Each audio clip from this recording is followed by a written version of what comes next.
আসসালামু আলাইকুম। Welcome to my prompt engineering course. ইতিমধ্যে আমরা 4টা লেকচার কমপ্লিট করেছি। আজকে লেকচার 5। আমাদের অবশ্য টপ যে টেকনিকগুলো রয়েছে প্রম্পট ইঞ্জিনিয়ারিং এর ওগুলো শেখা হয়ে গেছে। আজকে আমরা যেটা শিখবো সেটা হচ্ছে ইমেজ জেনারেশন। তো ইমেজ জেনারেশন শেখার আগে কিছু কথা বলি।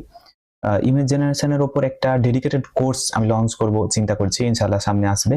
তো আজকে আমরা যে ক্লাসটা করব এখানে জাস্ট আমরা বেসিক একটা ধারণা নিব কিভাবে একটা ভালো ইমেজ জেনারেট করা যায়। তো চলো ক্লাসটা স্টার্ট করা যাক। এখানে তোমরা যে ইমেজটা দেখতে পাচ্ছ এটা কিন্তু আমি এআই থেকে জেনারেট করে নিয়েছি। দেখো কতটা কুল হয়েছে। তো তোমরাও পারবা এরকম। ক্লাসটা ভালোভাবে মনোযোগ দিয়ে করো তাহলেই হবে। Image generation formula. ইমেজ জেনারেশনের কিছু ক্রাইটেরিয়া বা ফর্মুলা বলতে পারো আছে যেগুলো তোমাকে তোমার প্রম্পটে অবশ্যই রাখা লাগবে, নাহলে তুমি এক্সাক্ট রেজাল্টটা পাবা না। তো সেগুলো কি চলো দেখি। প্রথমত সাবজেক্ট, কি বিষয়ের উপর তুমি ইমেজ জেনারেট করতে চাইছো সেই বিষয়টা তোমাকে দিতে হবে। এরপর অ্যাকশন বা পোজ। এখানে সাধারণত সাবজেক্ট আর অ্যাকশনের মধ্যে অনেকেই মানে গুলিয়ে ফেলে বিষয়টা। তো তোমাকে একটা কথা বলি, সাবজেক্ট মানে কি? সাবজেক্ট মনে করো যে তুমি বলছো যে একটা ছেলে একটা অফিসে কম্পিউটার নিয়ে কাজ করছে, এটা হলো সাবজেক্ট। আর অ্যাকশন বা পোজ কোনটা? ওই ছেলেটা একটা চেয়ারে বসে, সামনে একটা ডেস্ক আছে, সেই ডেস্কে কম্পিউটার রেখে কাজ করছে, এটা হচ্ছে অ্যাকশন বা পোজ। অর্থাৎ অফিসে থাকাটা হচ্ছে সাবজেক্ট, আর কম্পিউটার নিয়ে কাজ করা এটা হচ্ছে সাবজেক্ট।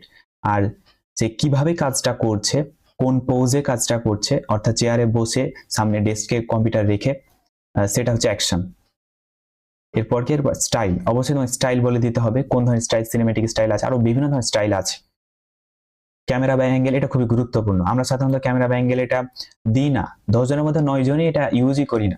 ক্যামেরা অ্যাঙ্গেল বলতে বোঝাচ্ছে যে ড্রোন শুট না ব্যাকওয়ার্ড থেকে ক্যামেরাটা ধরা হবে, না ফ্রন্ট, এরকম ভাবে কিছু ক্যামেরা অ্যাঙ্গেলের ট্রিক্স আছে, এগুলো তোমাদের ফলো করতে হবে, এগুলো দেওয়া লাগবে, তাহলে ইমেজটা তোমার কাঙ্ক্ষিত ইমেজ হিসেবে জেনারেট হবে। লাইটিং, অবশ্যই লাইটিংটা গুরুত্বপূর্ণ। বিভিন্ন ধরনের লাইটিং আছে, যেমন golden hour, neon light, red heat, আরো বিভিন্ন ধরনের লাইটিং আছে। মুড বা কালার, অবশ্যই তোমাকে একটা পরিবেশ অর্থাৎ এনভায়রনমেন্টটা কেমন হবে, যেমন সকালের মর্নিং, সকালের এনভায়রনমেন্ট বা নাইট, এরকম কোন ধরনের এনভায়রনমেন্ট হবে সেটা তোমাকে বলে দেওয়া লাগবে।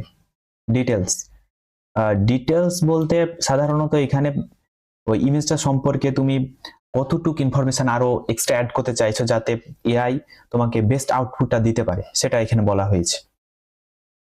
কোয়ালিটি মানে রেজুলেশন বলা হয়েছে এখানে, অর্থাৎ আমাদের সাধারণত বিভিন্ন ধরনের রেজুলেশন থাকে, যেমন 8K, তারপর আছে 4K আলট্রা, তারপর শার্প শুট, এরকম বিভিন্ন ধরনের রেজুলেশন আছে।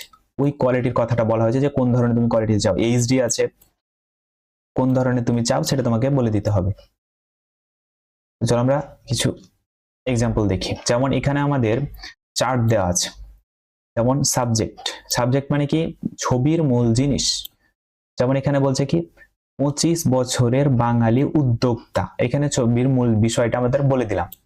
অ্যাকশন মানে কি করছে, তার কাজটা, এই যে ল্যাপটপে টাইপ করছে, এখানে পোজটা আসতে পারতো যে কিভাবে করছে কাজটা, তো জাস্ট আমরা অ্যাকশনের উদাহরণটাই দিয়েছি। এরপর আসবে কি স্টাইল, অর্থাৎ দেখতে কেমন লাগবে, কেমন তার স্টাইলটা হবে। এই যে cinematic style, picture, 3D, water colour, এগুলো তোমরা জেনারেট করতে করতেই শিখে নিবে। তোমাদের প্রচুর প্র্যাকটিস করা লাগবে, তাহলে বুঝে নিবা যে আসলে কোনটা কোন ধরনের স্টাইল। তাছাড়া প্রত্যেকটা এআই সফটওয়্যারে দেখবা কিছু কিছু স্টাইল ডিফল্ট হিসেবে দেয়া থাকে, সেগুলো যদি তোমরা একটু খেয়াল করো তাহলে বুঝে যাবা আসলে কোন ধরনের স্টাইল হতে পারে। যেমন আরেকটা স্টাইল আছে অ্যানিমেটেড স্টাইল, আবার কিছুদিন আগে তো আমরা ওই যে জিবলি স্টাইল দেখলাম, ওই ধরনের বিভিন্ন ধরনের স্টাইল আছে। এগুলো একটু যদি তোমরা মানে স্টাডি করো তাহলে বুঝতে পারবা। তারপর ক্যামেরা মানে কোন অ্যাঙ্গেল বা লেন্স, এই যে close up shot, drone view, বিভিন্ন ধরনের রয়েছে। লাইটিংটা, আলোটা কেমন হবে, গোল্ডেন আওয়ার, নিয়ন লাইট। তারপর কালার, রং আর ফিল, অবশ্যই কালারটা একটু দিয়ে দেওয়াটা ভালো, এই যে মুডি ব্লু, ওয়ার্ম টোন, তাহলে সেই অনুযায়ী তোমাকে ইমেজটা জেনারেট করে দিবে। ডিটেলস, টেক্সচার বা পরিবেশ, পরিবেশটা কেমন, এনভায়রনমেন্টটা কেমন হবে, মানে এক্সট্রা ইনফরমেশন বলতে পারি ইমেজটা সম্পর্কে। Dust in air, sweet on forehead. Quality, এই যে বললাম কোয়ালিটি মানে রেজুলেশন বোঝানো হয়েছে, এই যে 8K, ultra detail, sharp focus, আরো রয়েছে 4K এইচডি। এই ধরনের কোয়ালিটি তোমার যেটা পছন্দ তুমি সেটা অ্যাড করে দিতে পারবা। এই কয়টা জিনিস তুমি যদি দিতে পারো তোমার প্রম্পটের মধ্যে, তাহলে ইমেজ কোয়ালিটিটা অনেক হাই হবে, আউটপুটটা একদম সেই লেভেলের আউটপুট একটা হবে। তোমাদের একটা এক্সাম্পল দেখাই, এই যে এটা আমি একটা প্রম্পট লিখে রেখেছি এখানে তোমাদের এক্সাম্পল হিসেবে। 25 বছরের একজন হাসি খুশি বাঙালি তরুণ উদ্যোক্তা, সাবজেক্ট এটা, ল্যাপটপে টাইপ করছে এবং কফির মগে চুমুক দিচ্ছে, অ্যাকশন বা পোজ। তারপর এটা সিনেমেটিক স্টাইলটা আমরা দিচ্ছি সিনেমেটিক। 85 মিলিমিটার লেন্স দিয়ে তোলা close up shot, shallow depth of field. এখন তোমাদের মধ্যে কোয়েশ্চেন আসতে পারে যে এই close up shot, shallow depth of field এগুলো আমি কিভাবে জানলাম? এগুলো আমার প্র্যাকটিসের মাধ্যমে আমি জেনেছি। অবশ্যই তোমাদের সামনে আমি বললাম যে একটা ডেডিকেটেড কোর্স অবশ্যই আমি লঞ্চ করার চেষ্টা করবো ইনশাআল্লাহ ইমেজ জেনারেশনের উপর। ওই ক্লাসটা করলে, ওই কোর্সটা যদি তোমরা করো, তাহলে এগুলো আমি সব বলে দিব, তোমাদের বিভিন্ন টাইপ বলে দিব, বিভিন্ন স্টাইল আমি বলে দিব এবং সেগুলো এক্সাম্পল সহকারে বলে দেওয়ার চেষ্টা করবো ইনশাআল্লাহ। আমরা দেখি চলো।